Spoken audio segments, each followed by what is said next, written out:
जय हिंद मित्रों, आप देख रहे हैं अपना प्रिय यूट्यूब चैनल यूरेका ट्यूटोरियल। आज हम पढ़ने वाले हैं मैथमेटिक्स की एक स्पेशल टॉपिक जिसे देखना और समझना आपके लिए बहुत ज़रूरी है। और हमारे टॉपिक का नाम है संख्यांकी यानी स्टैटिक्स। इसकी खास बात है, इसमें बहुत सारे आंकड़े दिए होते हैं और इन आंकड़ों से इसकी अलग अलग वैल्यू निकालनी होती है। जैसे हमारे पास यहाँ पर कुछ आंकड़े दिए हैं। अब जैसे इसका क्या निकालना है, आपको माध्य निकालना है। तो इसको कैसे निकालेंगे? देखिए, माध्य यानी इसको हम औसत भी कह सकते हैं। तो औसत बराबर क्या होता है? तो औसत बराबर होता है कुल संख्याओं का योग, कुल संख्याओं का योग बटा कुल संख्या। तो देखिए हमारे पास कुल कितनी संख्या है, इनका योग क्या होगा? तो देखिए 10 10 20, 20 9 29, 29 10 39, 10 49, 11 60, 60 10 70, 70 और 11 81, 9 90। और कुल संख्याएं कितनी है? 1 2 3 4 5 6 7 8 9। तो 9 हो गई। अब 9 से इसको क्या किया? डिवाइड कर दिए। तो कितना आ गया? 10। तो हमारा मतलब माध्य कितना हो गया? 10 यानी 10। तो ये हो गया हमारा माध्य। अब जब आगे बढ़ेंगे तो हमारा क्या दिया है? माध्यिका दिया है यानी मीडियन। अब मीडियन कैसे निकालेंगे? देखिए, मीडियन निकालने से पहले सभी संख्याओं को हमको क्या लिखना पड़ेगा? आरोही क्रम या अवरोही क्रम, यानी या तो घटते क्रम या तो बढ़ते क्रम, और या तो असेंडिंग ऑर्डर या डिसेंडिंग ऑर्डर। तो देखिए हम लिख लेते हैं। तो सबसे पहले 9 9 10 10 10 10 10 10 और 11 11। अब देखिए इनमें जो बीच वाली संख्या होगी वही हो जाएगी हमारी माध्यिका या मीडियन। तो देखिए कितनी संख्याएं हैं? 4 इधर से और 4 इधर से, ये बीच में है, यानी 10 है। तो ये क्या हो गया? हमारा माध्यिका हो गया। अगर जो यहाँ पर 10 संख्याएं होती तो मान लो कि एक संख्या और कोई है कुछ देर के लिए, जैसे यहाँ पर, तो ये क्या हो जाती? यहाँ पर आ जाती दो संख्याएं बीच में। तो हम क्या करते? इन दोनों संख्याओं को जोड़ करके और क्या कर देते? 2 से डिवाइड कर देते। तो ये क्या आ जाता? हमारे पास 10 आ जाता। तो ऐसे होता है। तो ये है हमारा माध्यिका यानी मीडियन। फिर देखिए अगला क्वेश्चन, अगला इसमें दिया है टॉपिक बहुलक यानी मूड। तो ये क्या होता है? देखिए बहुलक का मतलब होता है जो बहुत ही बार आया हो। तो देखते हैं, जैसे यहाँ पर आंकड़ा दिया है तो इसमें जैसे 9 है तो कितनी बार? 2। 10 है तो कितनी बार? 5। और फिर 11 है तो कितनी बार? 2। तो हमारा बहुलक क्या होगा?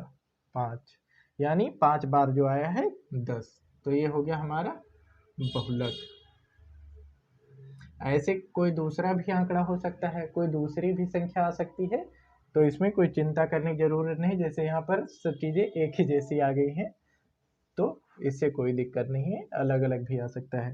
अब जैसे यहाँ पर आगे कोई सूत्र लिखा है, बहुलक बराबर 3 माध्यिका माइनस 2 माध्यिका।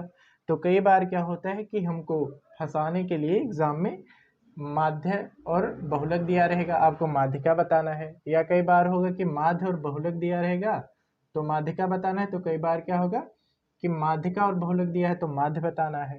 तो देखते हैं इसको। जैसे यहाँ पर बहुलक निकालना है तो बहुलक बराबर क्या होगा? तो बहुलक बराबर जैसे यहाँ पर क्या दिया है? 3 गुणे माध्यिका। तो माध्यिका कितना है? देखिए यहाँ 10 है तो ये क्या हो गया? 10। फिर माध्य है तो कितना? 2 गुणे 10। तो ये क्या हो जाएगा जब इसे सॉल्व करेंगे? तो इसे सॉल्व कर लेते हैं। तो ये 30 माइनस 20, तो ये क्या आ गया? 10। तो हमारा माध्यिका बहुलक क्या हो गया? 10 हो गया, यानी हमारा बहुलक कितना? 10। और देखिए ऊपर भी बहुलक 10 ही आया है। तो ऐसे होता है हमारा बहुलक। फिर अगला दिया है परिसर यानी रेंज, यानी इन आंकड़ों का रेंज क्या है। तो देखिए रेंज निकालने के लिए जो इसमें सबसे बड़ी संख्या हो यानी सबसे हाईएस्ट नंबर हो, और उसके बाद जो सबसे छोटी संख्या हो उसको क्या करेंगे? बड़ी से माइनस कर देंगे। तो कितना आ जाएगा? 2 आ गया। तो हमारा रेंज कितना हो गया? 2 हो गया। इसी तरीके से जब हम आगे बढ़ेंगे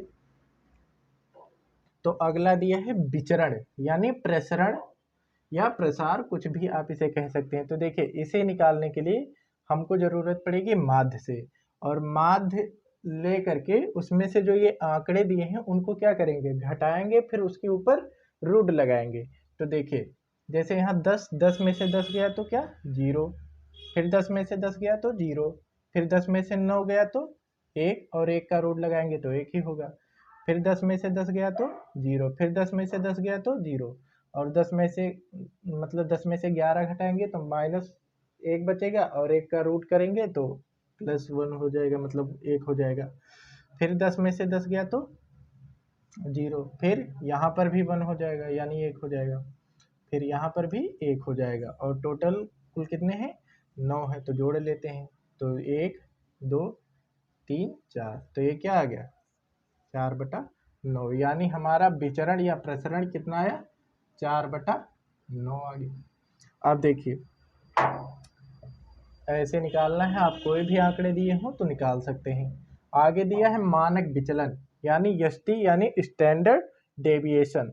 तो देखिए यहाँ पर क्या लिखा है अंडर रूट प्रसरण, और फिर इसकी खास बात है कि अंडर रूट में तो रहेगा, तो देखिए रूट में कोई संख्या रहती है तो उसके दो मान आते हैं, एक प्लस में आता है एक माइनस में आता है, लेकिन यहाँ पर हमको क्या लेना है प्लस वाला ही लेना है।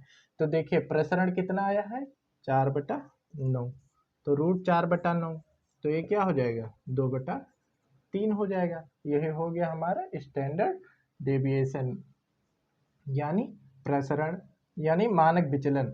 तो ये हमारा स्टैंडर्ड डेविएशन, ठीक है, तो प्रसरण का रूट है। फिर जब हम आगे बढ़ेंगे तो हमारे पास है विचरण गुणांक यानी कोफिशिएंट ऑफ वेरिएंस। तो देखिए यहाँ पर क्या लिखा है SD/m × 100 यानी SD/m गुणे 100। SD का मतलब है मानक विचलन और m का मतलब है माध्य गुणे 100। तो देखिए हमारे पास मानक विचलन कितना दिया है, तो दिया है 2/3, और फिर m कितना दिया है तो 10, और गुणा कितना है 100 का। अब देखिए जैसे इसके नीचे हम 1 लिख सकते हैं तो ये ऊपर जाएगा तो गुणा हो जाएगा, तो ये हो जाएगा 2/3 गुणे 10 फिर 100, और 10 दुहाई 100, तो ये 10 दूना 20 बटा क्या हो जाएगा 3 हो जाएगा, तो हमारा आ गया 20/3। तो ये हो गया हमारा विचरण गुणांक। तो बहुत ही कम समय के अंदर हमने बहुत सारी चीज़ें सीखी। अगर आपको वीडियो पसंद आया हो तो लाइक करें, शेयर करें और चैनल को सब्सक्राइब करें, बेल आइकन भी दबाएं ताकि आपको ऐसी अच्छी वीडियो समय समय पर मिलती रहें।